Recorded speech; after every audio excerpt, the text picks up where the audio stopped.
She has the actual mind of a 2-year-old, and men start molesting her, which she enjoys thoroughly. And then she goes on a quote unquote journey of self-discovery, which ends up with her as a French prostitute, then finds true happiness in lesbianism. Even when you do monitor what they're watching, in the 5th season of something, that's when the studios will sneak in the transsexual, non-binary skateboarder, which is actually a thing in the Paw Patrol spinoff. You thought because you watched 3 years of it with your kid that it's safe, and then they change things on you. A family paid something like $300 to have a special event that involved the Wicked Queen from Snow White, and it was a transsexual. It was a man. Disney and Disney World, it seems like it's undermining their ability to make money. Somebody had mentioned maybe there are some people who are intentionally trying to drive the stock down so that there can perhaps be a takeover, and then they'll make, a ton of money. That makes more sense than just blowing $1 billion.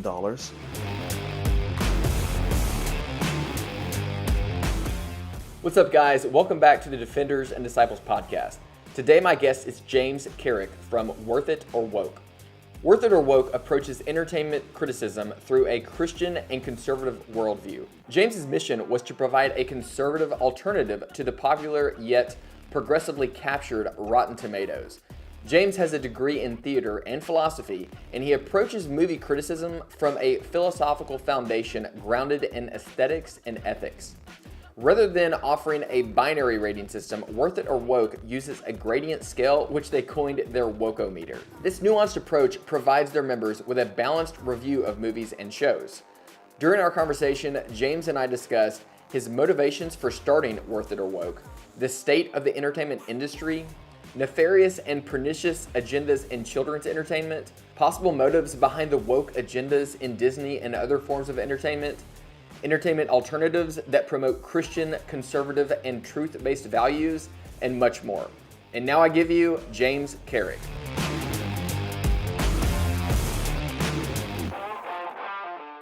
Hey James, how you doing today, sir? I'm doing well, Taylor. How are you? I'm doing great. Thank you so much for coming on the show. I'm happy to be here. Before we get started, I have some icebreaker questions that we're going to run through.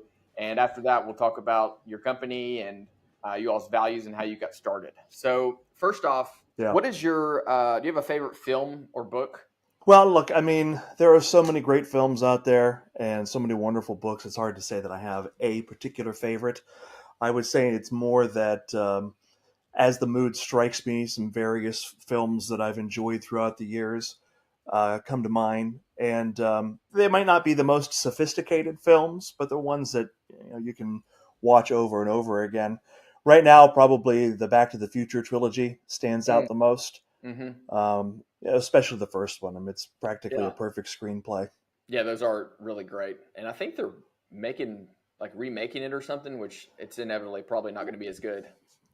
All right, so there have been rumors about it being remade or rebooted or whatever you want to call it ever since Tom Holland became Spider-Man.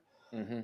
Because he does have sort of that Michael J. Fox quality. He's a little guy, kind of a squeaky voice, good actor, good comedic timing. And with him and Robert Downey Jr. as sort of already the mad scientist in the Iron Man films, that's what the rumor started with. But was it Zuckerberg? No, not Zuckerberg. Zemeckis. Zuckerberg is Facebook. Robert Zemeckis, the director and also the writer, co-writer, I forget his name, they have it in their, it wouldn't be their contract, but they have some kind of legalese that prevents the studios from creating another one without their express permission, which they said that they will never give. Oh, wow. Yeah. Now, you throw enough money at them, who knows? Sure, yeah. Oh, and books. You asked about books. The first 15 lives. Yeah, the first 15 lives of Harry August is one of my favorites. And for anybody who is a fan of science fiction, it's by Claire North. That's a pen name, but it's still what it's under. It really is an excellent book. It's about a character who lives a normal life and then dies. And when he dies, he starts over again. But he doesn't come back online fully until he's about 5 years old. And it's the first 15 of those lives. Wow. Pretty interesting. That sounds interesting. Yeah. So on the topic of movie's kind of the opposite of that question. What's an underrated movie? Underrated or overrated? I'm sorry, overrated. Sorry, overrated. That's all right. Overrated. Well, again, there are a lot of those, especially let's say in like the last 15 years. Virtual Mm. anything that is nominated for an Oscar uh, has been Yeah. overrated. Um, but in very recent history, you've got Poor Things, which is an absolutely disgusting, vile movie. I don't know if you know anything I about it, haven't. except for that it's okay. So it stars Emma Stone, and it's a retelling of Frankenstein, and she's Okay. the Frankenstein's monster. But at its core, what it is that she has her own infant's brain inserted into her dead body. So she commits suicide. I'm going to spoil it because it's such a It's horrible all right. movie. Yeah. She commits suicide, but the baby inside of her is almost fully developed and still alive when Willem Dafoe's mad scientist finds her. And so he kills the baby, removes both of their brains, puts the baby's brain inside of her, and from that point on tries to raise her and sort of watch what happens with her development. And from the point that the movie actually starts, men start falling in love with her because of the way that she looks. Now, mind you, she has the actual mind of a 2 year old, and men start molesting her, which she enjoys thoroughly. What in And the then she world? goes, oh yeah, then she goes on a quote unquote journey of self discovery, which ends up with her as a French prostitute, and that is where she truly finds the meaning of life. Is being run through by a bunch of different strangers, Oh my and then gosh. finds true happiness in lesbianism. Wow. They just went all the Oh, way. yeah, the horror on your face was exactly what I felt when I was at the screener for that. It is a That's vile, detestable film. yeah. That's like it makes you wonder like why? Like why? I mean, I could think of some reasons why and how the culture of Hollywood and No, it's a their pedo fetish film, yeah, exactly. 100%. Oh my gosh, that's yeah. They're warming everyone up to that idea or trying Yeah. to. Now, on a lighter Gosh. note, an overrated movie that's just overrated and not disgusting is the Barbie film. Oh yeah. Yeah, So definitely. everybody went over nuts over that, and it made $1 billion. Hmm. But it is a sexist, misandric, so it's anti-male Hmm. scree for 2 hours or 2+ hours, whatever it is. But Yeah. not only that, aside from that, it's just not a well done movie. Mm-mm. It's No. a narrative mess with I don't know, about 6 or 7 different attempted plots that never really gel together as anything except for when America, whatever her last name, gives her a 3 minute scree about how difficult it is to be a modern woman. Um, Yeah. yeah, that's an overrated film. Yeah. And the man hating was almost to the point where I was trying to figure out is this like is it a parody? Like are they trying to Right. make fun of themselves because they're doing it so hard? But I don't think that's the case. I think they actually are so tone Yeah. deaf that they thought that was normal and acceptable. Yeah, I thought the same thing while I was watching it right up until the conclusion. When Hmm. America gets up and gives that 3 minute speech, and we find out that the end all be all to Barbie is her having a vagina. Yeah. Um, I think it was Yeah. pretty self explanatory. Good gosh. Um, wow. All right. Last one. What advice would you give to your younger self?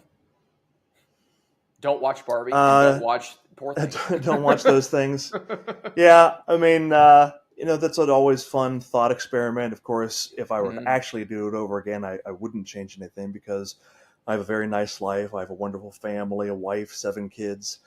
That I wouldn't want to change that. Yeah. But if I could change something without changing that particular outcome, I would tell myself not to go to college, not to waste the time or money Mm, on that, and just get things started instead. yeah. What'd you go to college for? Theater. I have a Okay. degree in theater and philosophy. So let's talk about your company. You know, your company or your website's called Worth It or Woke. How did that start? And like, can you talk about like why you did that and like what was the motivation? If you're interested in new innovative training tools, then you have to check out Ace VR. And make sure to use promo code DEFENDERS to get 1 month free. I'll admit that when I first heard about this device, I thought it was probably a gimmick and there was no way it would feel realistic. But the moment I put on the headset and held the controller, it was obvious to me that we had stepped into a new era of firearms training. Not only does the virtual reality environment accurately represent the real world, but the pistol controller has the same weight and feel of a real gun. And the trigger feels just like an actual trigger. With Ace VR, you can play several different game modes, from drills that work on the fundamentals of marksmanship to competitive stages, and even more entertaining modes that work on situational awareness. You can also compete with friends and others in the Ace community. And don't forget to use promo code DEFENDERS to get 1 month free. Sure. Well, I mean, it's a series of things. It's not any one particular thing. Certainly, as a parent of 7 kids, for a while now, well, my wife and I had been concerned about what they've been consuming. And with the advent of streaming services over cable, it became so difficult to monitor, to know what it is that they're watching. And then, even when you do monitor what they're watching, in the 5th season of something, that's when the studios will sneak in the transsexual, non-binary skateboarder, which is actually a thing in the Paw Patrol spinoff. There's a non-binary skateboarder who's best friends with the Rubble character. Yeah, I mean, they sneak it in, and you don't know. You thought because you watched 3 years of it with your kid that it's safe, and then they change things on you. So that concern had been something that my wife and I had talked about for a long time. And then I noticed that I wasn't really going to movies anymore. And it was obvious it was something that I really enjoyed. I wanted to be an actor for most of my life. And instead, I was just watching all of the old stuff that I had enjoyed throughout the years over and over again. And then also, I started noticing that Rotten Tomatoes hadn't been worth much. I would look at it and go, look at the topic of this, and they're getting an 80%. I'll bet you that's really only a 60% positive. And then you would see it and invariably say, yeah, that's what I would market. It would be about a 60. Yeah. And then add on to that, I don't know how familiar you are or at all with the comedian Adam Carolla. Vaguely. Okay. So he used to be comedy partners with Jimmy Kimmel. Okay. And obviously we know that Jimmy Kimmel went far to the left. Yeah. Well, Adam never really changed. He was sort of a moderate leftist. I would say that he's probably more of a moderate to the right now. But he has a very successful podcast and podcast company. And, excuse me, on his program for a long time, I caught up with him on his podcast during the pandemic. I wasn't really doing much of anything else at the time, except for building fun structures for the kids. So I noticed that he had a game that they would play with their guests called the Rotten Tomatoes game, in which the various guests and his staff would try to guess what the critics gave it. And he started to have a calculus where he would break down, well, it has this particular intersectional topic or person or whatnot, and the director thinks this way about particular things. I bet you that the critics gave it this. And it pretty much lined up with my about 20% off per what intersectional person of the year it had or topic of the year that it was discussing. And sort of all of those things kind of clicked together. My brother and I had talked about doing a website for a long time, or doing something, trying to do a podcast or whatnot.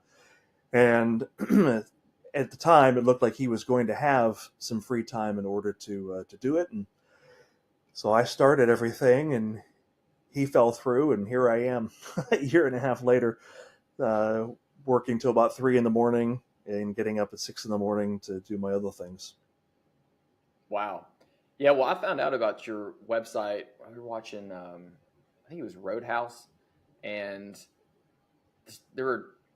that movie I wouldn't consider woke, but there were just so many elements in that movie that were just bad from like just an acting standpoint. And so I was curious about how often they use CGI in that movie, and I was looking up reviews, and your website popped up, And I clicked it. I was like, oh, this is actually really neat that you can see, because I've always used like Plugged In or similar Sure. website like that for movies for the kids. But it was always kind of, I mean, they do pretty good, but it was always kind of missing something. And I like the way that your website was more refined towards like what I was looking for. And so I was really impressed. And so can you go through the process of like, I mean, obviously you got to watch the movie, or do you have like a team? Like how do you do that? A team. I've had various people volunteer. I mean, when I say we, it primarily is me, Mm-hmm. and I'm using the royal we, which sometimes I get flack for because I use it maybe a little bit too often. But it is grammatically correct because the business is an LLC, so it is technically its own entity. So when I say we, I mean me. Yeah. Oh, sorry, it's my wife. It's all right. There's the we. There's something. See, it is we. There's the we. It's definitely a we. She's a stay-at-home mom, and so she takes care of a lot of stuff, and she's been picking up a lot of slack while I've been doing this experiment. So, yeah, but about a year and a half I've been doing this, and now I got distracted. What was the exact question? You want to know about my process? Yeah, just the process of like, do you watch? I mean, I guess now I know that you watch all the videos and then you go through analyzing whether it's, I should say, based or woke. That's right.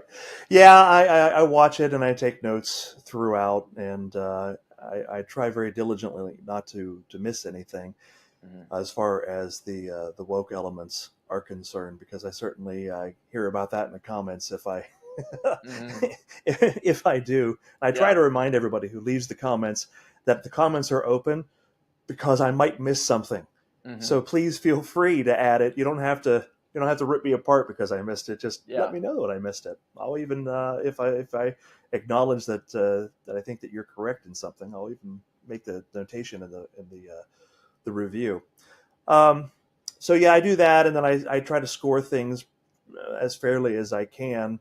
As you notice that the website is broken down into parts, where I have the actual review breakdown scored for things like, people look at the website and they say worth it or woke, so it must be a binary decision, and you can see if you actually go through the website that it's not. Right. I actually do rate the story, the performances, the visuals, all of those things. I give a solid review, and then separate from the review are the elements that I consider to be uber progressive. And then how much do they actually affect the film, which I get into a lot of trouble with as well, because people might disagree with the score that I give. And again, the reason that I break down the elements is so that you can make the decision for yourself. I often say, maybe a bit too often, that I'm just trying to give information, not marching orders. Yeah, that makes sense. And when did you may have said this, but when did you start the website? I launched it officially February of last year. Okay, wow. So it is fairly new. Yeah, it's pretty new. Is it? I do have a fellow who's been volunteering to help me with the video games. He's been a little busy right now, so those games have dropped off. And he's supposed to pick things up again, and I hope to one day actually be able to pay him. That would be nice. Yeah. Have you noticed an uptick in traffic and people using you as a resource or using the website? Yeah, definitely. Definitely. We get a few 100,000 visits a month, which is pretty nice. And it seems to be growing. And our subscriptions are growing every month. I get about 1.75 new subscribers every day. Okay. So, and that's growing as well. So I'm pretty happy with that. Wow. So going back to the entertainment industry, inserting these like woke progressive elements into their films, and it's not just in the entertainment industry, it's also Ford, it's Disney in general, Disney World. It surprises me because oftentimes it seems like it's undermining their ability to make money. And so would you like to speak to that at all? As like, why do you think companies would do that and not in lieu of doing the thing that would make them money? These devices reset your trigger after each shot so that you can dry fire just like you live fire. in semi-auto. Plus, the Blackbeard fires a laser out of the bore so that you can track your shots and work on height over bore offset for close engagements. And the Blackbeard X uses an accelerometer to track and analyze the motion of your gun on their Mantis X app. Even the United States Marine Corps saw the training value in the Blackbeard X and began to utilize these devices in basic training. So now Marine Corps marksmanship coaches can analyze recruit shooting performance using the Blackbeard in order to make them better shooters. So stop wasting time with traditional dry fire, order yourself a Blackbeard or Blackbeard X today and start training to a higher standard. Yeah, that's been a real head scratcher, and everybody I've talked to has asked me that, and I still don't have a great answer because it doesn't make a lot of sense. Mm-mm. So you have Disney, who lost something like $1 billion last year in their films. I mean, the real money is still made at the parks. That's where they make the bulk of their cash, is what my understanding is. But still, $1 billion is a lot of money to lose. Yeah. So it has to be ideologically driven. Mm-hmm. They have to not care about the money. And I can only think of one of two reasons. One is because they really are true believers, and they do get that ESG money from places like BlackRock and whatnot that give them marching orders. So they are still being funded to some degree, but that has to eventually run out. Right. So they either are true believers, and it is very cult-like where the money just doesn't actually matter to them, and they're willing to lose it. And maybe it's a lost leader for them. They're willing to lose that $1 billion as long as they make enough money to stay profitable on their other avenues, so that they can preach and change minds and hearts and minds. Or I did hear this theory, and I can't remember where I heard it. Sort of mentioned offhandedly. I think I maybe heard it on the podcast Pat Gray Unleashed. I think his producer Keith Malinak might have said it offhandedly, but it's the only other thing that makes sense to me, but only if it makes sense, and I'll explain. I'm not a financial guy, so I don't know. But somebody had mentioned the possibility that maybe there are some people who are intentionally trying to drive the stock down so that there can perhaps be a takeover, and then they'll make a ton of money because they'll own Disney for pennies on the dollar. So that if that's something that can be done, I suppose that makes more sense to me than just blowing $1 billion. Yeah, I mean, if you have the influence to be able to tell them to do that, knowing good and well that it's going to drive their stock down and drive their customers away, and you come in and save the day, especially come in and take it over and be like, hey, no more of this woke stuff, and now we're going back to the basics, and you'd look like a hero in that situation. Right? Yeah, that is. I mean, those are the only two things that make sense to me, is that they're true believers and they just don't actually care about the money, or that somebody is trying to make a lot more money off of doing it. Right. Yeah, because you would think after Bud Light that they would have realized this is a bad idea. And I don't understand it at all. I really don't. I mean, I know it throughout those two propositions, but neither makes a lot of sense to me. But even in their parks, it looks like they're going off the deep end. I just saw on Twitter today, so I was breezing through it, so I didn't confirm when the story was released, but I saw where a family paid something like $300 to have a special event that involved the Wicked Witch or the Wicked Queen from Snow White, and it was a transsexual. It was a man. Oh my gosh! And when the father asked, because I guess it must have been, but they showed a video and it was relatively passable unless you looked at the Adam's apple. That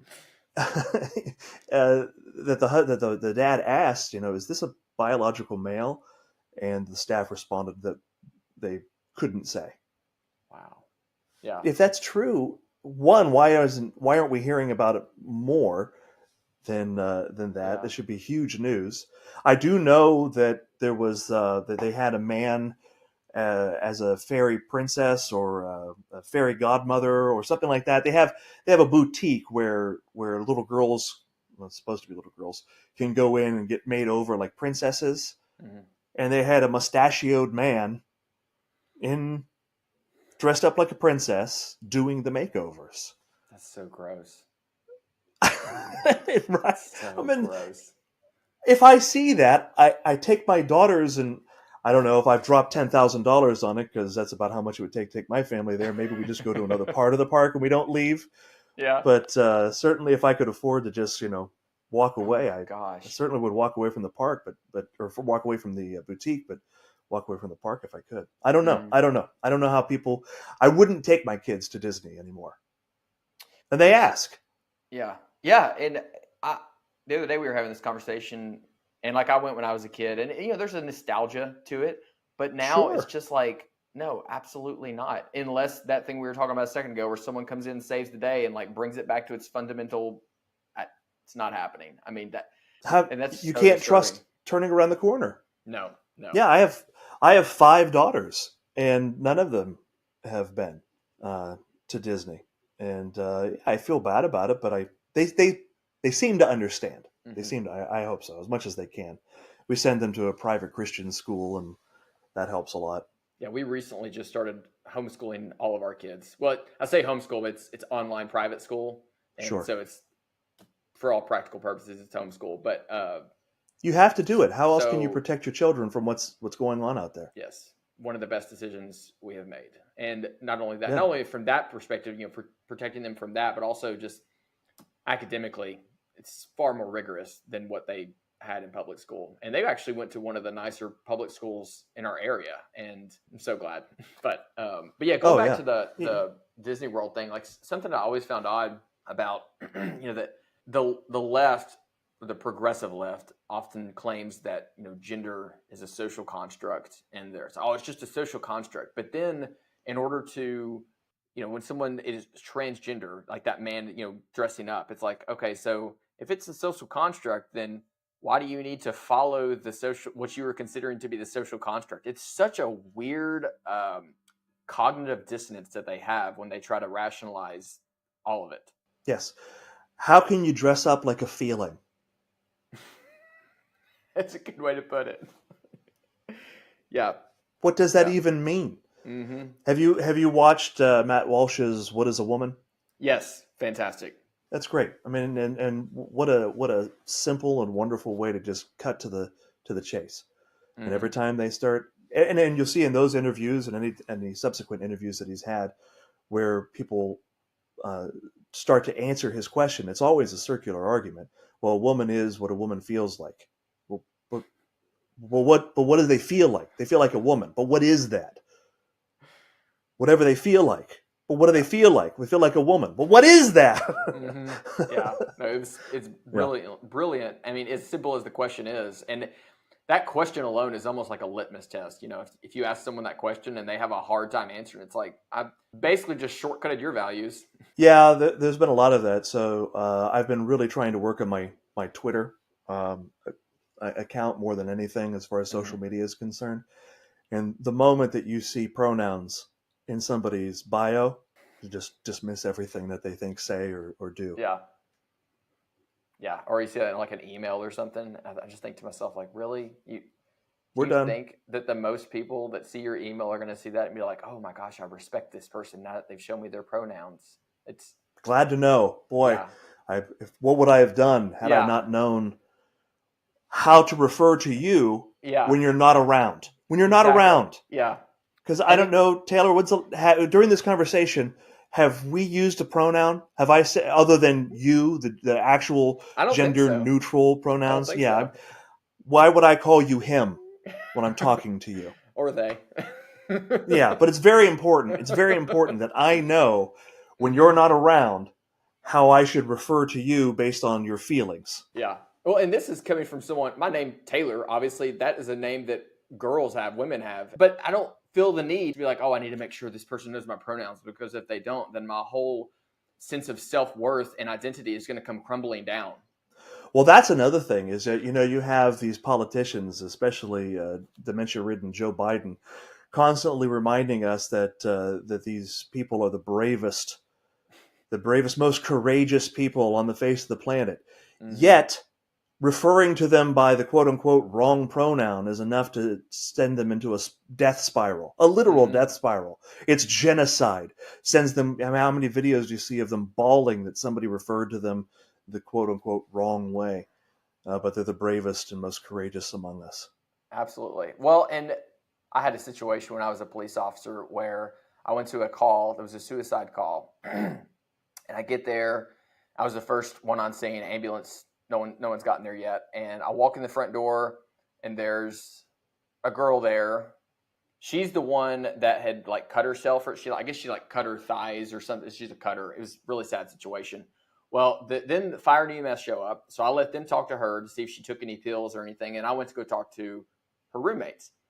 And while I'm talking to them about the situation, trying to get a backstory of what happened, what's going on, if they saw anything, if they know, she has a history. She was like, "Oh no," they were like, her roommate said, "No, this is their first time. They've never done this before." And I was like, "What do you mean they've never done this before?" Like, "Oh, they've never tried to kill themselves before." And I said, "Hold on, who else is here?" Because now I'm thinking, is there someone in the back room that's like now hurting themselves? I don't know. Is there someone bleeding out in the back room? Is there someone that already killed themselves and it was a suicide pact? Like, what is going on? Yeah. Well, come to find out, they could see the confusion on my face. And so they finally, I guess, stepped back in reality for a moment, or attempted to step back in reality, and said, "Oh, that's their pronouns." And I just looked at him with a blank stare and just walked off. Like, I'm not playing this freaking game. This is a joke.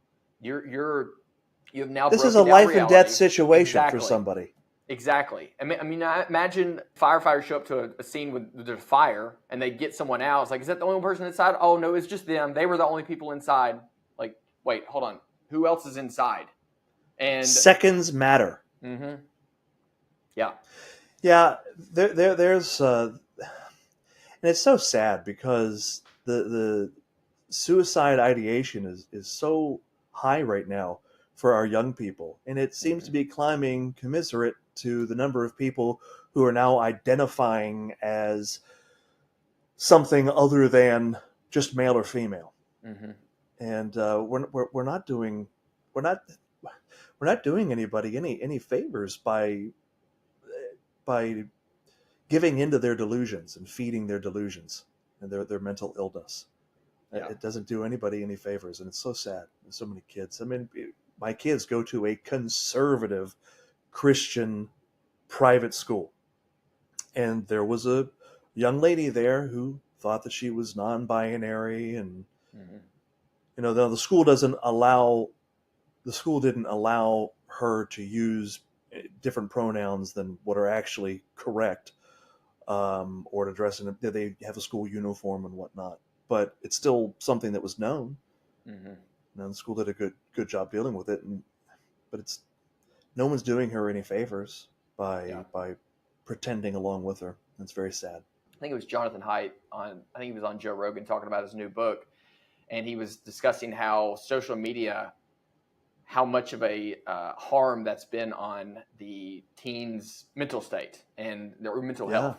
And you couple that with the social contagion of the gender confusion thing, and it creates like this positive feedback loop where one, you're now no longer secure in your own self-worth because you're constantly comparing yourself to the top in the algorithm, and then two, now unrealistic. Yes, and then now you have this contagion of, well, maybe am I this? Especially for girls, it's surprising like how many girls are having issues with that, and that's why we keep our kids completely off social media. But same, yeah, it's crazy. I mean, I can imagine being a kid in school, particularly high school, where someone can take this thing, record you doing something stupid, and then it living infinitely online. Before you do something stupid, people would pick on you, and it would have a shelf life or a half life, a few days, and then it would be over. Right. But now it's like, I mean, you could go viral.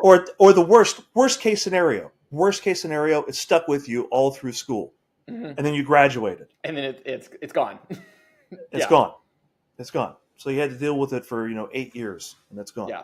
Imagine more people in the world seeing you do the most embarrassing thing that's ever happened to you than have actually seen you in real life. Like, that's just such a weird, bizarre place to be in. Like, I have on my channel. I added up the other day. I think I have 12 years of watch time on my videos if you count it all together. Which I mean that's on the lower end when you compare some other channels. But it's I thought to myself, I was like, man, it's gonna be weird. Actually, no, I'm sorry, it was 15. And I had the realization that's gonna be weird when that cumulative number of years exceeds my actual life. So like when I'm, you know, 37 or something, and that years is like in the 40-year mark. It's like that's just bizarre that more people have seen me on my videos than have actually experienced living. And so like that's just such a bizarre thing for kids to have to deal with that and have to manage those types of online embarrassments and having the You whole can't. world It see can't them. be You can't. managed. Mm-mm. No, the movie stars out there have whole teams of people who manage these things for them, and Mm-hmm. even they can't manage all of it. Yeah. You know, we know about Mel Gibson's worst day. Mm-hmm. You know, Yeah. yeah. Imagine being 16 and having that worst day follow you throughout your life, your career.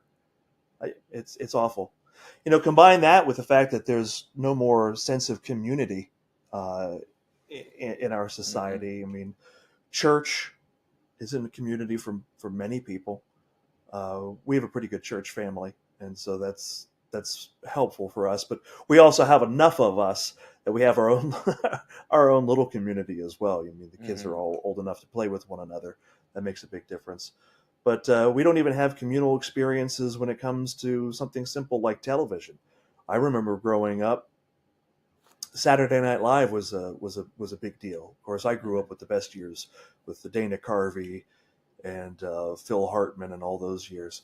But we had catchphrases and things that transcended, or at least was completely devoid of any political meaning or affiliation. That we all could just say "pump you up," and everybody Mm-hmm. would laugh and knew what you were talking about. We had that shared experience. That doesn't happen. My kids don't have any kind of characters that they recite back to one another. Certainly, nothing happens. I asked them because I thought, well, I have all these kids. What a great resource to tap into to say, hey, what is everybody watching? So Mm-hmm. that's something that I can watch and review. And they go, I don't know, I'm not watching anything. We're watching this, they're watching that, they're watching this over here. There's no sense of community in anything anymore. Sports a bit, but even then, I mean, once the day is over, everybody leaves. Nobody's spending the night at anybody's houses anymore. Not very often, anyway. I mean, Interesting. it's a Yeah. very, it's a much lonelier, more isolated world, even though we're more able to be connected than ever before. Yeah, that is a bizarre paradox. Do you think that the fact that they don't have shared interest in entertainment is because of how much more entertainment there is, or do you think it's something else? Oh, it's not just how much more; it's how much more and how accessible Mm-hmm. it is. So, growing up, when I was a kid, satellite dishes were just starting to become a thing that everybody was starting to have. So everybody had a lot of entertainment to access, hundreds of channels that they could access. Mm-hmm. But because you couldn't access it whenever you wanted to, everybody sat down on Friday night to watch, three or four different things. Mm-hmm. And so, depending on your group of friends, you guys were all watching what was on NBC at 8 o'clock or CBS at 8 o'clock, even though you still had access to 150 different channels. Those were the things that everybody was watching. Now, everybody watches, sure, we'll go on to Netflix, and maybe we share that because we're all on Netflix. But I'm watching this and I'm Mm-hmm. binging this particular program. You're watching this particular. Oh no, I didn't even hear about that program. Oh yeah, I saw that on my Yeah. suggestions, but I haven't clicked on it yet. I haven't watched it.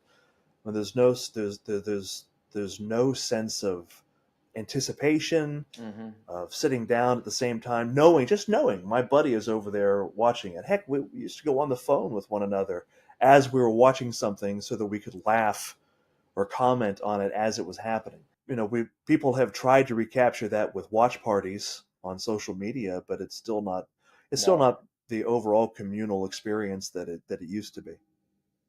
Yeah, and that's a phenomenal point because societies base a lot of their culture off of the theater and entertainment, and for years and years that's what it was. Societies would go to the theater together and watch these performances and plays, and then that turned into TV, and we still had what you said, kind of a shared link because we were limited in what you could watch, and we were almost all in the same frequency. Well, I guess literally and figuratively in terms of what we were watching. But now it's like, I mean, like you said, like you don't you no longer all watch it on the same time on Tuesday night. Now someone can watch it Tuesday night, someone else can watch it 2 weeks later and can binge watch all of it. You just watch one, and so yeah, I never even thought about that, but that's a great point. Monday morning, we would all get together and talk about the thing that we saw on Friday or on Saturday Mm-hmm. Night Live. But again, Saturday Night Live was really, really big when I was young. Um, every catchphrase that exists from Saturday Night Live, virtually all of them happened when I was growing up. Wow. And so, yeah, we don't have that. We don't even have sports anymore because they've infused so much, um, radical progressivism into Mm-hmm. our sports. So we can't even have that as a shared experience, even though we're watching it live all at the same time. Um, Yeah. the Super Bowl. What do we talk about on social media? Oh yeah, did you see they did the Black National Anthem? Mm-hmm. So I know I didn't watch it because I didn't want to bother Yeah. with that particular part of it. I So want to see Cardi B acting like a slut. oh yeah, yeah. What year was it that they had the stripper poles with Yeah. Jennifer Lopez? I don't watch Super Bowl, so I can't remember. But I do remember I remember people talking about it, and I was like, "Oh my gosh, man!" Like, what's crazy too is these are the same people that complain about women's rights and women not being equal, and oh, you just see me as a sex object, and it's like, but I'm gonna sing about WAP on stage. It's like, what is happening? Like, I know. okay, And then people will yell at you and say, "Oh, you're being a prude." I'm not being a prude. I mean, this was Sharon Stone style close up of Jennifer Lopez's nether regions, and mm-hmm. I've got the 6-year-old sitting next to me. So Gosh, we're turning this off as quickly as we can. mm-hmm. Who even thought that this was a halfway decent idea? Why did it have to happen? You can't dance without it being provocative, sexually provocative.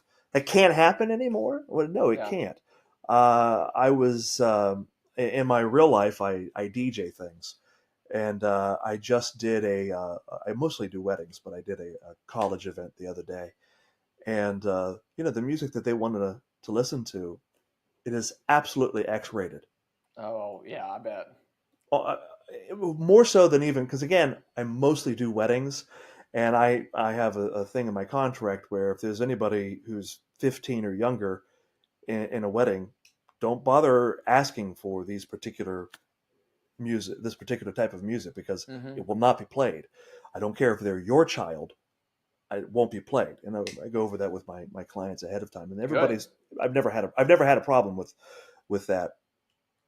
But here it's a college event, and they're all 18 or 20. And that's the music that they want to listen to.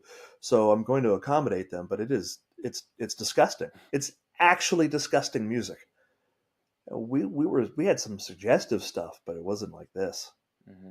Well, and my wife watches The Voice a lot, and there's some very talented people on that show. I don't care for the show very much, but they don't have to do all that stuff, right? Because they're very talented at singing, and I think a lot of it also is just covering up the fact that they just lack talent. Like, hey, let me just sexualize this song a bunch, and then people won't really care how bad I sing or the fact that my lyrics absolutely suck, and they'll just watch me Yeah, because sex sells.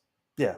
Well, everything's gone through an algorithm now. There are very few artists out there who are actually producing original content. Most of it is we know that this is the formula, and so we Mm-hmm. follow that formula. We make sure to have this look, and that's why everybody is absolutely gorgeous. Who also is a singer at the same time. I mean, that wasn't the case. We had ugly singers when I was growing up. And they were better singers. But it Yeah. did start to become a thing when MTV is when everything turned into videos.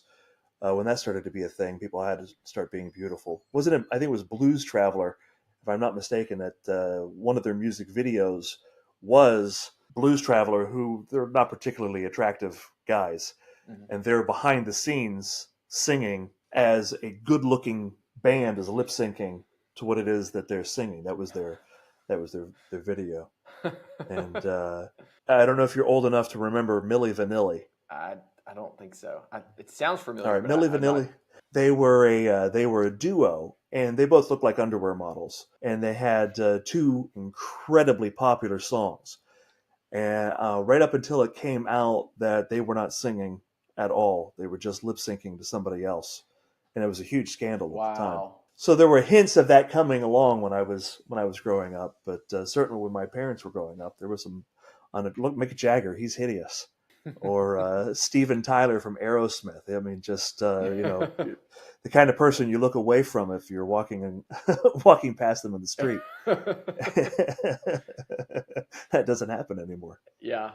So getting back to the videos and like what you all do in your website, something I've noticed, and I don't know if you've experienced this or if had other people share this, is a lot of these movies, the progressive woke elements they put in these movies sometimes are very well hidden and they're very subtle.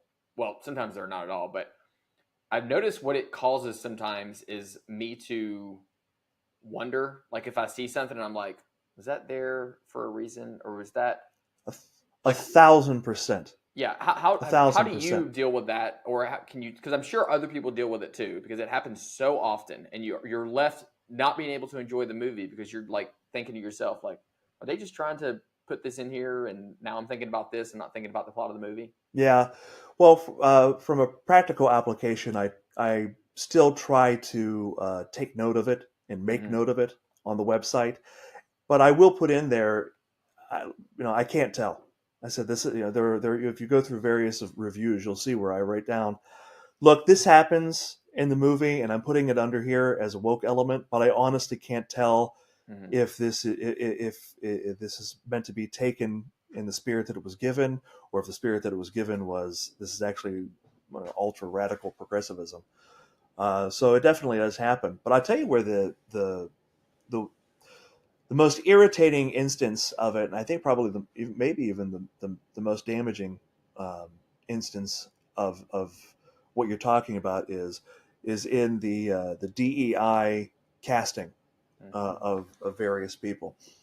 It is so unfair to both audiences and actors alike, but it is most unfair to minorities who are in film because when I grew up and Denzel Washington was on screen, the thought never went in anybody's mind, oh, I bet he got that Mm-hmm. role because of his skin color. No, Denzel Washington is a fantastic Right. actor, and so he was cast because he's a great actor. Mm-hmm. And because he's such a good actor, there'll be a good box office, and so he'll make them money. That's why he was cast. Now, for the smallest role, it takes you out of the moment because you Mm-hmm. think, hmm, I wonder if the Mm-hmm. reason that this person was cast is because they look a particular way. They have a certain level of melanin in their skin. And it's a disservice to everybody. Yeah. But certainly the biggest disservice is to them because I know as somebody who's been on stage as an actor before, I don't want anybody thinking about anything other than the performance that I'm giving. I Mm-hmm. certainly don't want them to think, boy, well, he was cast because he has a certain skin color Mm-hmm. rather than talent. And the fact of the matter is that it does happen. They do Yep. get people do get cast because of their skin color. Look at the recent Wonka. Did you see that Mm-hmm. Mm-hmm. with Timothy Chalamet? Yeah. I hate the spelling of both of his names. uh, but it messes me up, and the spell check always catches me or screws it up when I'm typing up a review with him in it. But the secondary character, I don't remember the young lady's name. She was one of the weaker performers, Yeah. and the character wasn't written that well either. But Yeah. she was one of the weaker performers in the show, and so I know that I immediately thought, well, look at this. I mean, I know that this is a fantasy world, and it is not set in exactly the that whatever the time period was, because it's not even a real city that they're in. So I'm willing to suspend my disbelief to say that fine Slugworth is a black man, and this person is as well. Fine, okay, but then you have her in there, and she's not particularly good, and you have to wonder: was there anybody who was white who was better? Mm-hmm. And they just didn't cast them because they wanted to make sure that one of the main co-stars who was in a positive light was somebody who happened to be black. Yeah. I don't want to think about that stuff. I Right. don't care. Your skin color is not actually important to me, and I hate that it's being thrust upon us constantly. That's all we think about. Um, it, it makes no difference to me what your skin color is any more than it makes difference to me than what your hair color is. And in fact, there's a greater genetic difference between me and a redhead than me and somebody who's black. And it has nothing to do with who you are as a person. Yeah. So if it's not actually important, which is the way that I actually look at it, which is not actually important your skin color, then why not just cast the best person who makes the most sense for a particular movie? If you're setting a movie in a heavily Eurocentric film set in the 1800s, then chances are almost everybody is going to be a white person. So just cast them as white, because it doesn't matter. Yeah. Well, and I would say the only exception to that being, if we're going to do a movie about Martin Luther King, obviously it should be a black guy. But if should be a black guy. Now with the, what was it? Google. I can't remember. What was their Google? It was like their attempt. Yeah. Whatever their AI is. They had like black Nazis. Like, oh my gosh, man! Like, this is Babylon B, Chat GPT or something. Like, it's just absolutely hilarious. And going back to what you said about whenever you see those instances, and it makes you think, because they've done it so often, right? That you realize, like, okay, is there a motive here? It's not just in entertainment, right? It's in any industry that uses DEI, or I call it DIE initiatives, but any industry that uses that, because if the federal airlines all of a sudden say that a certain color people need lower standards to become a pilot, when you see that colored person as you're getting on the plane and they're your pilot, you're going to think to yourself, I really hope they're not one of the people that took advantage of those lower standards and they would have passed regardless, or you're just not going to get on the plane. Or if you're getting open heart surgery, no one cares about the color of their doctor when they're getting open heart surgery. They care about meritocracy. They care about competence. 1,000%. Couldn't agree more. Yeah, and it's poison everywhere. And the thing is, with movies, I usually get a lot of guff off the comments section, because DEI I find annoying, but I don't necessarily find that it destroys a movie. It's an eye roll for me, so I don't mark it down that much. I just say, this is a thing, this happened, it's in the movie. Make your own decision on it, but I'm not going to mark the percentage down very much off of it, because it's just an annoyance. Yeah. But when it comes to the way that minorities and women are treated in film nowadays, movies have become very boring, because the moment that you have a quote unquote, especially if it's a female, strong, independent woman character as the lead, 9 times out of 10, her hero's journey is she's already fantastic, wonderful, virtually flawless. And her arc is she just has to learn to accept how truly awesome she is, so that she can now be even more awesome. And so you see, the moment that you see that in the trailer, you see who it is that's being cast and what type of role. You say, well, that's the story arc. I'm not even interested anymore. So true. Yeah, so it's obnoxious. It's annoying, and it's ruining theater. Yeah. Well, it's something that I always think is funny, too. And granted, these are non-fictional stories, but like the Marvel type, when you have these small female characters beating up multiple grown men. And like, okay, I get it. It's fictional. It's a made up universe. Whatever. I'll suspend reality for a moment. Right. But I honestly think that on some level, people who don't understand fights and don't, from a self defense perspective, they are getting trained on what to believe, and it is false. It is false even if you're a man in that situation and you're being taken on by multiple aggressors. Like, and to suggest that a woman can do this and do all these things, it's like there's a firearms instruction. We deal with so many. I like to tell people, like I helped out with a CCW class the other day, and no one in this class had ever taken a firearms course in their life, and which I applaud them for taking this course. And one of the things we tell them is, you've already had thousands of hours of firearms training, but that thousands of hours has come from entertainment. It's come from Hollywood. So Yeah. we have to get you to forget basically everything you've seen and now learn reality. And so it's a big challenge with firearm instruction, and any sort of self-defense is telling people to forget what they see in movies, and that's just not real. Oh, 1,000%. I'm a big guy. I'm 6'3", well over 200 pounds. I'm not a tiny guy, and I don't. My wife and I talked about this, especially when we were dating. The thought of being attacked or a sexual assault, Mm-hmm. that's never once crossed my mind. Going out to my car late at night, Mm-hmm. it's never been a thought. Mm-hmm. I'm not a target. I'm not a. You don't Right. look at me and go, "Oh yeah, that guy. We're going to go after him." Mm-hmm. But I still carry. I carry, Mm-hmm. and I also carry OC spray Mm-hmm. because I understand that I've been. I was in martial arts. I know that two guys. Ooh, that's Mm-hmm. that's a bad situation for me right now. One guy, you don't know what they're carrying on Yep. them, what their training is. Why would I let them even get close to me Mm-hmm. in order to take the chance that I can best them? But yeah, you have these 90-pound women in these movies who have very accommodating stuntmen working Mm-hmm. with them, and you can suspend your disbelief only so much. Right. And in a Marvel film, fine, you can say that makes sense. If you can suspend your disbelief enough to say that a guy who gets angry turns into a giant green man, I can suspend my disbelief enough to believe that 110-pound Black Widow can hurricane giant aliens to the ground. Yeah. Fine.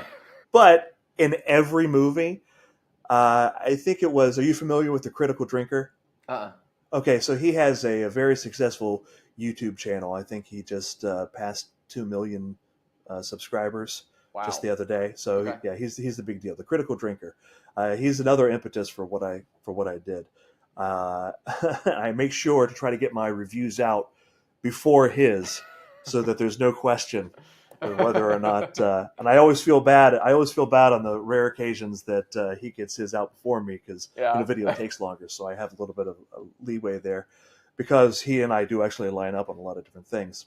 But I think it was him that did a really good takedown of the recent. Now I'm going to Charlie's Angels with Kristen Stewart in there. I mean, Kristen Stewart is as big around as my wrist, and she's taking down these guys who are big, well-built men who obviously know what to do. And he slows down the fight where you could just see these guys standing and waiting their turn to go after her.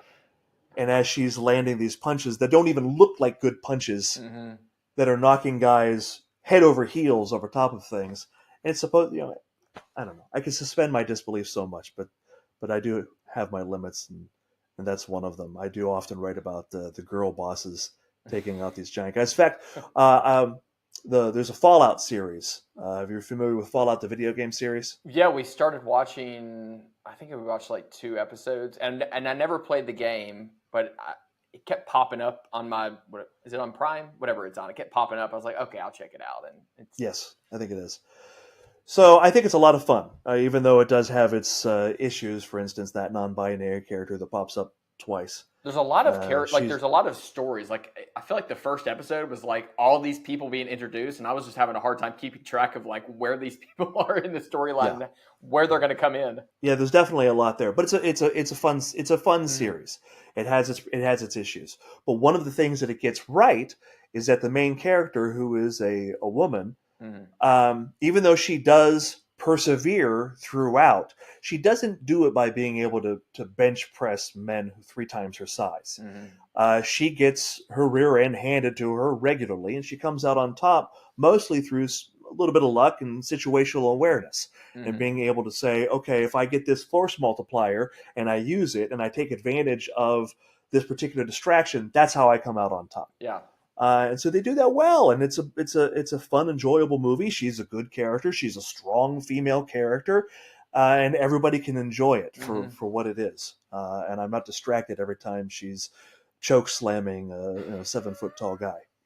Well, I also think that it's when you think about the police body cam footage that we have and all these fights that have occurred recently where people who have no experience in use of force are criticizing the police for what they're doing. I think they're coming at it from the angle of being trained by Hollywood on what is and is not capable for someone to do. And I have been in plenty of fights with other officers against one person, and it is a very difficult time to restrain that person. Half the time because you're fighting the other officers too, because you're all like trying to like synchronize what you're trying to do, but because it's just not as easy. It's not as clean as a Jackie Chan movie. It's not as clean as these Marvel movies and the way they put it out. And people criticize the officers for doing what they're doing. Like, oh my gosh, I can't believe he's punching that person while they're down. It's like, well, the person's not complying, and they're trying to Yeah, gain they're still compliance. fighting back. There's Yeah. still a danger. Yeah, Yes. until they're in cuffs and in the back of the car, there's still a danger to you and your life, and you Yes. want to get home to your family. Yep. No, it's insane. I know that I wasn't raised around guns, and I didn't start getting interested until um, the BLM riots. I was Mm-hmm. just like a lot of people. That's when I got my first one and started practicing all the time, and started carrying all of the time. But I, I started watching a lot of videos, and um, active self protection was the one that I really probably Yep. watched the most of. You're Oh, aware yeah. of them Mm-hmm. He because does they do great a great job breakdowns. of, Yeah. yeah, he does a great job of analyzing the videos and showing. And because I was raised on Hollywood movies, but I Mm-hmm. was still pragmatic and understood that they were Hollywood movies. Right. Yeah. But there was one video that he played, and I think it happened down in Florida, where a guy gets shot in the head, and he's still firing off rounds. Now he's not Mm-hmm. aiming, but he's still firing off rounds. Oh yeah, that's right. I don't get hit in the chest with a 9 millimeter and fly backwards, Mm-hmm. 10 feet, and drop to the ground.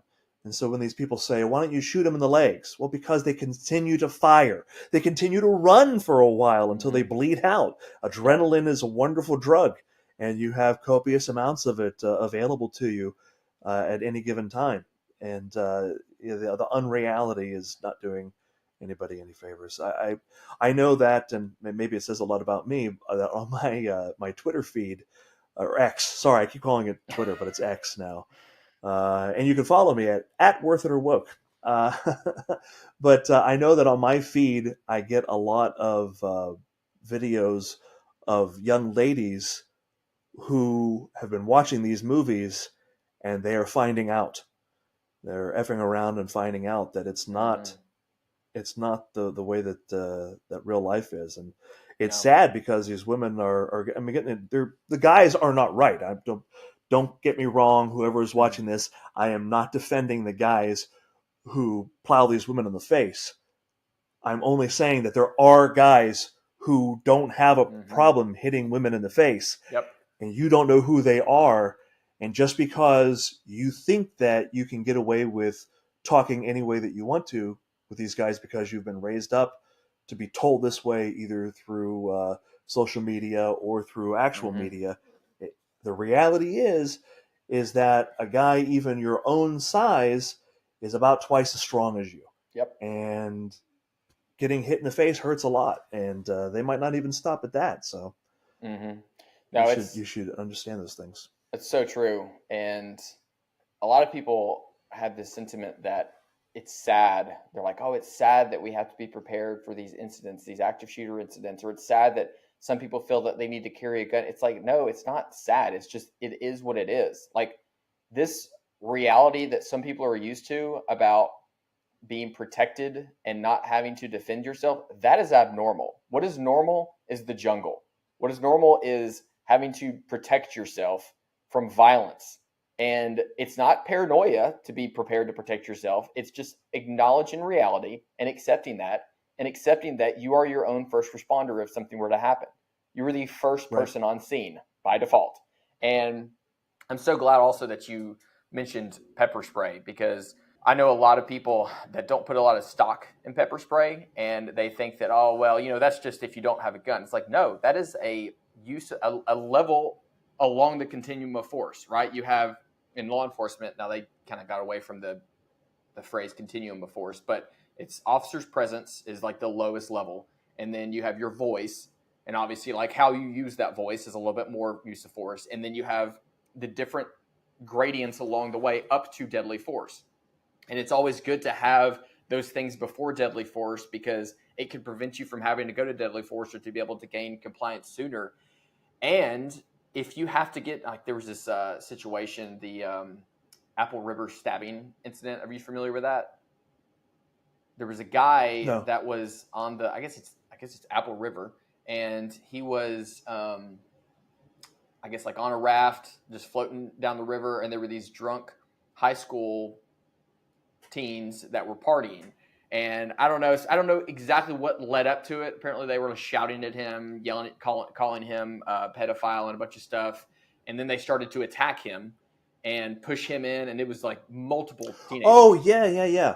Yeah, and he pulled out a knife and eviscerated one of them, and stabbed. I think one of them died, and but he is now. How many years did he get? He got convicted. Yeah. Oh yeah, he got convicted. I guess he'll still have an opportunity for an appeal, but I can't remember how many years he got. I just listened to a breakdown the other day of it. It was But double digits. yeah, it's a lot, and it's surprising because we have the video of what happened. I think he like lied to the police or said some things to the police that were maybe not exactly true. But again, he just had a really stressful incident. So there's but we have video of what happened, and in the video, it clearly shows this man defending himself against multiple attackers.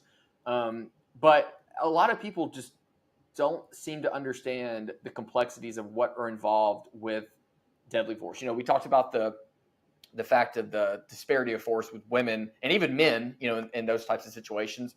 But also, I know so many people that have guns, and they think in these like black and white terms of, well, I'll just use this to defend myself if I need it, or and it's like they don't really think what happens after the fact. And I had a guy on, Right. My last guest, I think it was my last guest, Mark from Attorneys on Retainer, and they have a program where they'll represent people in these sort of situations.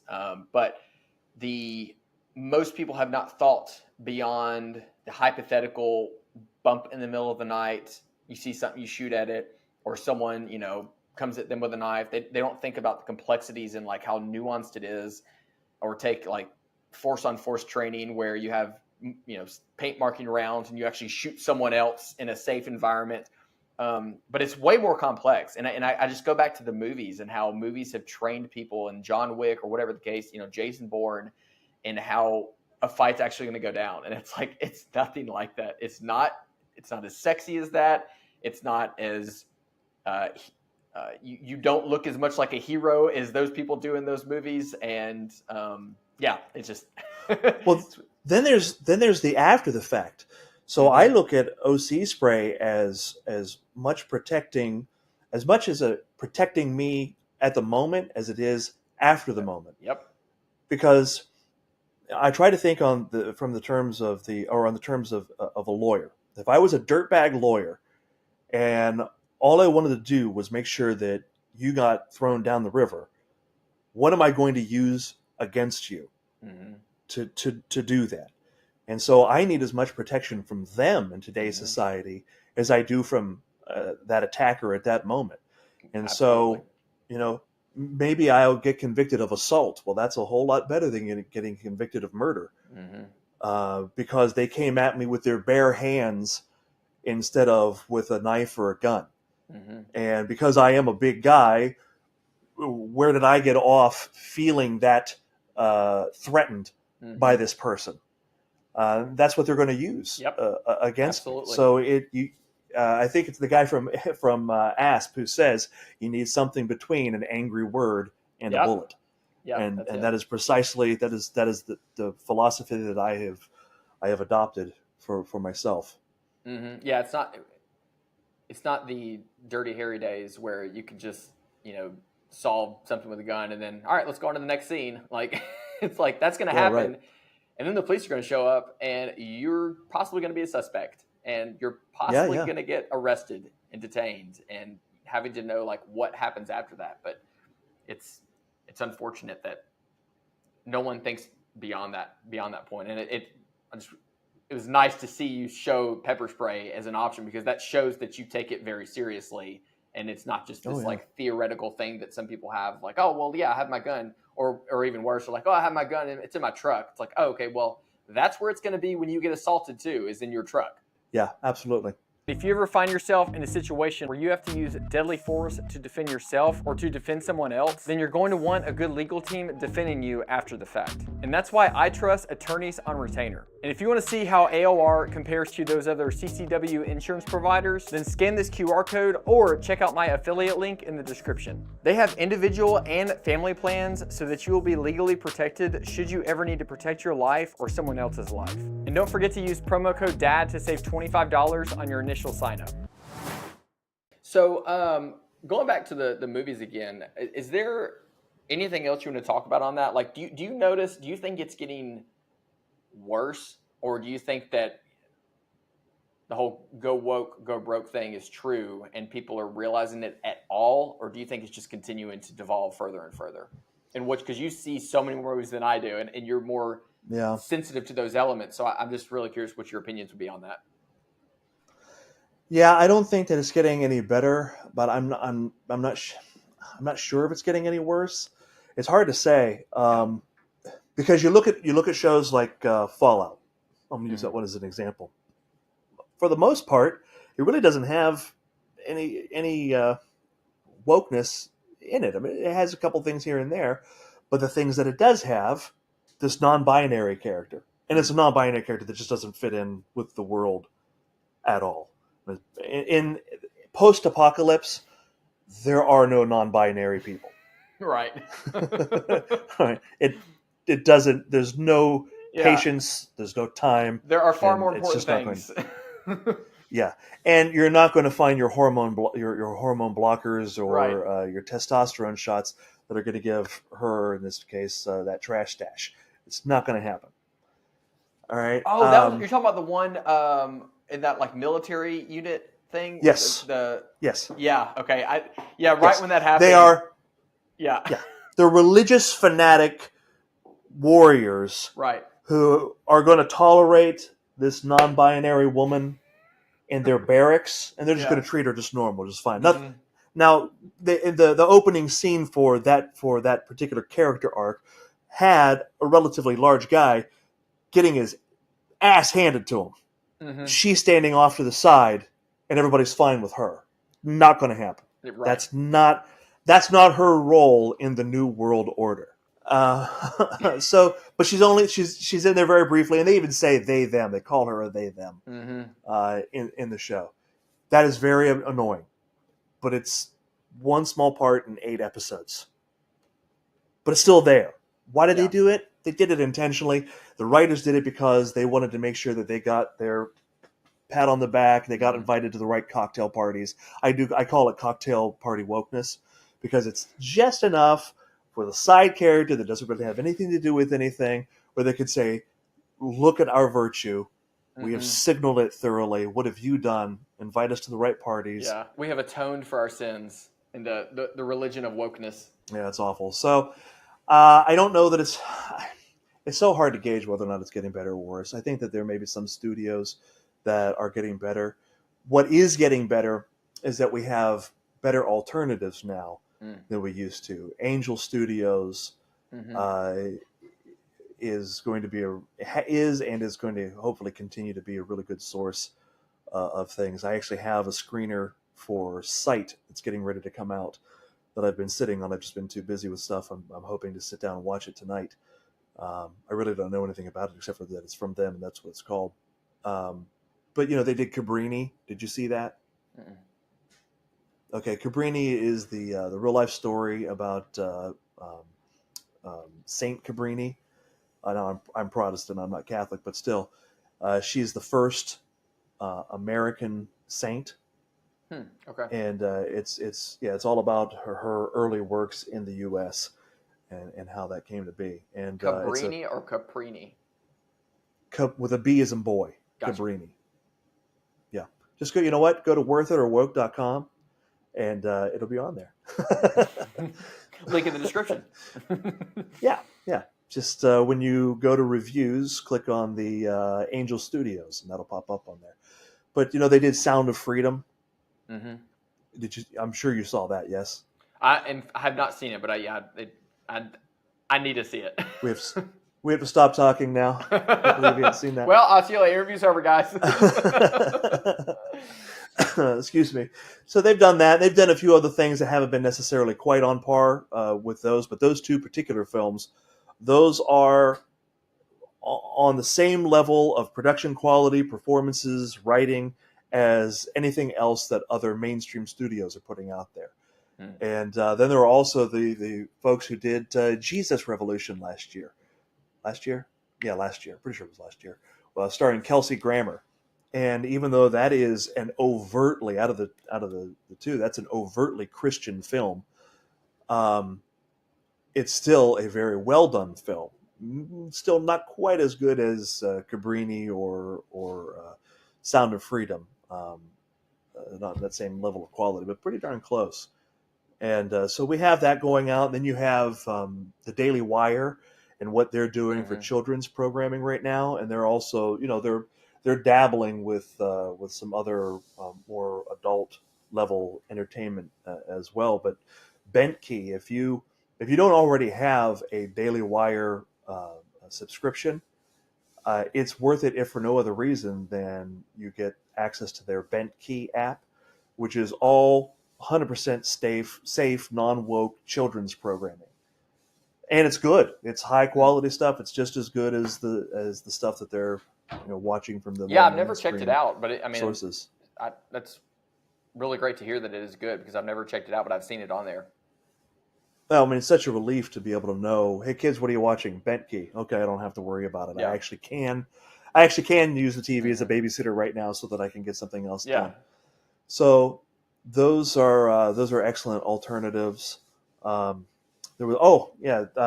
Daily Wire. They're getting ready to release a series by Adam Carolla, who I mentioned earlier, called Mr. Burcham, and I think that looks funny. Comedy is a excellent way to capture hearts and minds, and I think that from what I've seen, it looks like it's going to be pretty good. I actually was pretty excited. I got invited to their Hollywood premiere to watch it, but I can't make it. So they're supposed to be sending me a screener for that, and today or tomorrow, and I should be able to get that up and running for them. But there are alternatives. I think that is more so than Disney making a change. I think what we're going to see is these alternatives that are going to come up, and the technology is so inexpensive right now, and everybody wants to be an actor or actress, and so I think that access to that quality is going to be more readily available too. So I think that's where the change will probably end up taking place. Yeah, vote with your dollars. Well, that's why we exist. So in the meantime, don't go see something that's a bunch of woke crap. Take a look at worthitourwoke.com and find out if it's worth it for you. Absolutely. Yeah, well, it was also nice to The Chosen. It was done so well, and that was the first time I saw a Christian movie like that was actually done really well, and I was like, oh, this is maybe not the first time, but one of the in terms of like the big ones, and especially like how it was funded, it was very amazing how that story's kind of unfolded in terms of the production story. Obviously, the story itself is amazing too, but the It's all right. greatest story ever told. But it's amazing Meh. how it's become so mainstream, and people the success has proven to people that like this is what people are hungry for. This is what people want, and I hope more and more companies see that, like the Daily Wire, and realize that we don't need we don't need Disney Plus, we don't need Netflix, we don't need Hulu, Amazon Prime, or whatever. Yeah, well, I know that Daily Wire dumped something like $100 million into this children's thing, so they're all in. There's no doubt about that. Wow. But The Chosen, you can look at me with disdain now. I've not watched any of it. Oh gosh. Yeah, I know. We've canceled out now. I know. When I started doing Worth It or Woke, I thought, oh, that's what I'll watch, and then I saw how many episodes there were to catch up on, and I said, I can't. I don't have enough time. It's just me. I don't have enough time to catch up on all that stuff. Now I offer for paid subscribers, because there's a lot. Most of the stuff is still free on the website, but I do have some behind the paywall stuff. And one of the things that I have is what I call my rapid reviews, where I just go through. I'm watching. I call it rapid reviews because I'm usually watching it at 1.8 to 2 times its normal speed, just so I can see what are the woke elements on it. Is it halfway decent? Here's just a review that's this long and the important information, and go with God and see if it's okay for you. So now that I have that, maybe I'll watch The Chosen at twice its normal speed. I'm sure after you do that I'm sure if you do that a few times, it's like when you watch a normal movie at normal speed, you're like, man, this plot's going so slow. You know what? It's funny that you say that. So after I've binged a season at twice speed, my internal dialogue is all very sped up. It's like Ben Shapiro's talking. It's like Ben Shapiro's talking to you. Yeah. He's something I cannot listen to at half speed, because when I do, the pitch goes up so high and it drives my dog nuts. But it does for about an hour to an hour and a half. I noticed that my thinking, the voice in my head is that. Maybe that's what his parents did when he was a kid. They just let him watch everything at 2 times speed. Maybe that's what it was. That's the secret. Well, I'm going to have to do that for my kids. Yeah. Yeah. Well, James, this has been great. I mean, I really enjoyed this interview, and I really enjoy what you're doing, and you're, showing people like this stuff so they don't have to go and waste their money on it, especially when movies are in theaters or, spending money on Amazon Prime or whatever. So I really like the mission that you have. Can you tell people real quick, we covered some of them, but real briefly, where they can find you, social media, and your website again? Well, I'm on Facebook, Instagram, and X, formerly known as Twitter. It's all at Worth It or Woke. However, if you actually want to interact with me, and Twitter X would be the way to go, because for the other ones, I basically just post updates to what it is that I'm doing. Mm-hmm. And of course, you can find out what the latest reviews are that I have at worthitorwoke.com. Awesome. Well, thanks again for coming on the show. And guys, thank you so much for watching. And as always, train to a higher standard.